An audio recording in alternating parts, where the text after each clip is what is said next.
Tonight, the National Workers' Union calls out its shop stewards in the South to discuss what it says is an urgent St. Jude petition. The National Students' Council makes recommendations to the Ministry of Education with regard to the proposed phased reopening of school. And the Health Ministry assures that its zero COVID-19 death stats are meticulously verified. We have the details of these stories and more coming up.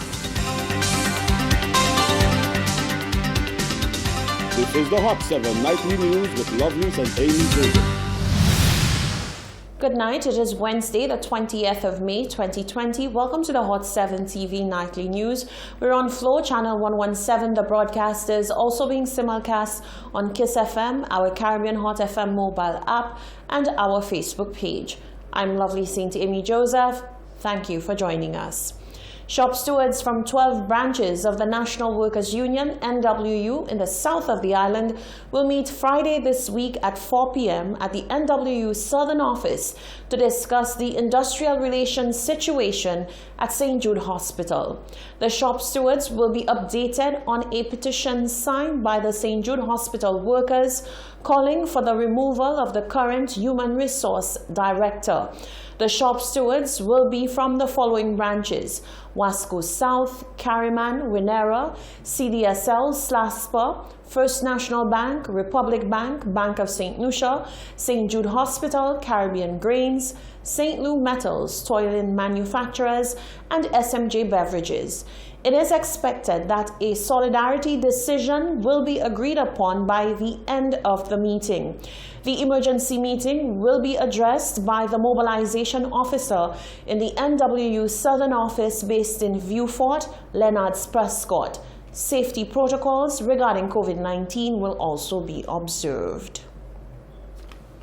In other news, the National Students' Council is duly concerned about the proposal for a phased reopening of school for Form 5 and Grade 6 students. The Council has released a press statement that details its recommendations to the Education Ministry to ensure safety of students and adequate support to those whose households have been hit hard by the economic fallout from COVID-19. Genevieve Gonzaga reports. The National Students' Council has expressed its concerns and issued recommendations to the Education Ministry on pertinent matters that need to be taken into consideration as plans are being formulated for students of grade 6 and Form 5 to return to school. President of the National Students' Council, Zanika Emilia, says every effort must be made on the ministry's part to safeguard students and teachers. Our first recommendation was that the Ministry of Education should provide visual guidance as it relates to the distancing measures within classrooms and a clear representation of the recommended classroom holding capacity. Our second recommendation was that the ministry should also provide transport to and from the school compound to safeguard students from being exposed to uncontrolled interaction with the public, to ensure that students arrive at school and return home in a timely manner, to reduce financial strain on parents during this pandemic, and to also decrease loitering of students in high-risk areas. And recommendation number 3 spoke to the students who do not have access to getting meals from home. The recommendations included the requests to ensure assurance to parents and students with regards to safety, as well as a plan to help students remember that socializing has to happen, another parameter of a new normal. Schools are often a social hub for students, which is where they tend to socialize with their friends during the breaks. And for this reason, we need to ensure that students will follow a robust plan for adherence to the COVID-19 safety protocols. So not only should students receive guidelines as to how the classroom setting should be, but the rest of the school compound, so that everyone remains safe. And last recommendation, the Ministry of Education must continue to reassure students and parents that the proposed steps will not jeopardize their safety. as I said, many of the students were concerned about their health and safety. Amelia indicated that the National Students' Council will do all in its power to ensure its students return to the physical school plant in the right frame of mind to learn. The NSC is looking to have another webinar which would speak to that specific topic, being how has it affected students? How has it affected the way that they do things, or their quote-unquote normal life? As we know, we've shifted to the new normal, that is the new normal, transitioning from the classrooms to the home space. And we know that not all home environments are conducive for learning. The counseling unit, example at the Safa Louis Community College, the counseling unit has made themselves available to students via the online platform so that students could reach out. And these are the steps that need to be taken to ensure that not only the educational aspect is looked after, but the entire well-being of the student, the holistic well-being of the student. As discussions continue into the phased reopening of schools, the NSC says the ministry and the council will continue to work collaboratively to ensure the needs and safety of all students are met. Reporting for Hot 7 News, I am Genevieve Gonzague. Meanwhile, parents and students have expressed a level of anxiety about the move.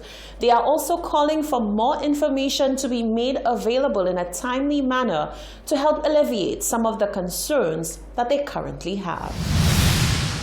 Students of grade 6 and Form 5 may have to return to school from June 2nd, 2020 in a bid to ensure students are updated with school curriculums and are prepared for common entrance exams as well as CSEC exams. Parents and students are expressing various concerns with schools being reopened at such a juncture.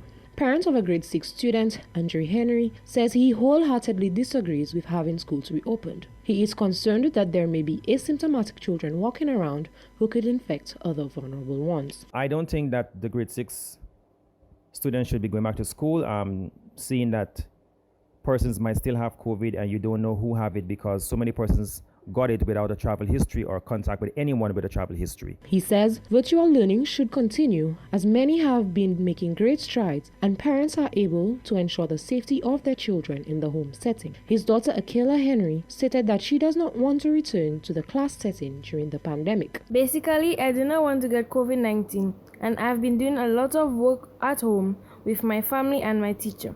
And I don't think 3 weeks will be enough to cover all those subjects. The parent of a Form 5 student has indicated that only schools where students have not completed SBAs or students are extremely behind on the curriculum should be asked to return to school, but stringent measures should be put in place for their safety.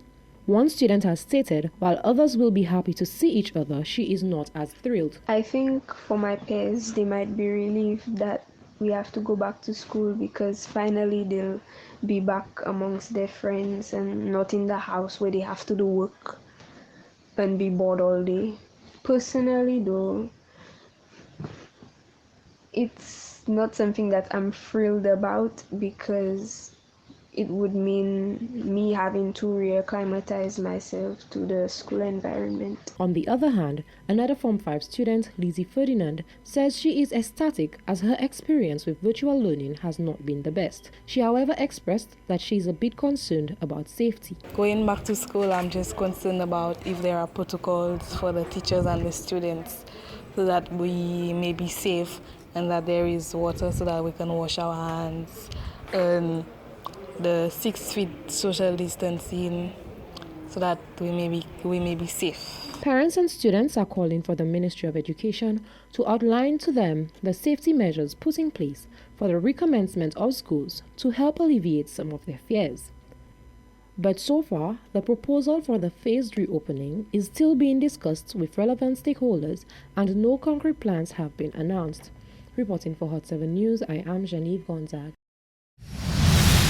St. Lucia's management of COVID-19 has been deemed more than satisfactory, giving the government the confidence to move forward with the phased reopening of the country. National epidemiologist Dr. Michel Fassois says the country's stats show that the targeted efforts have yielded notable overall success. There has been some public skepticism regarding the proclamation of zero COVID-19 deaths, but Dr. Faswa says all the pronouncements are verified. Based on what we have seen on the ground, our numbers are pretty low. We have not had any COVID deaths, and let me add that our deaths, any suspicious deaths, we test them for COVID-19.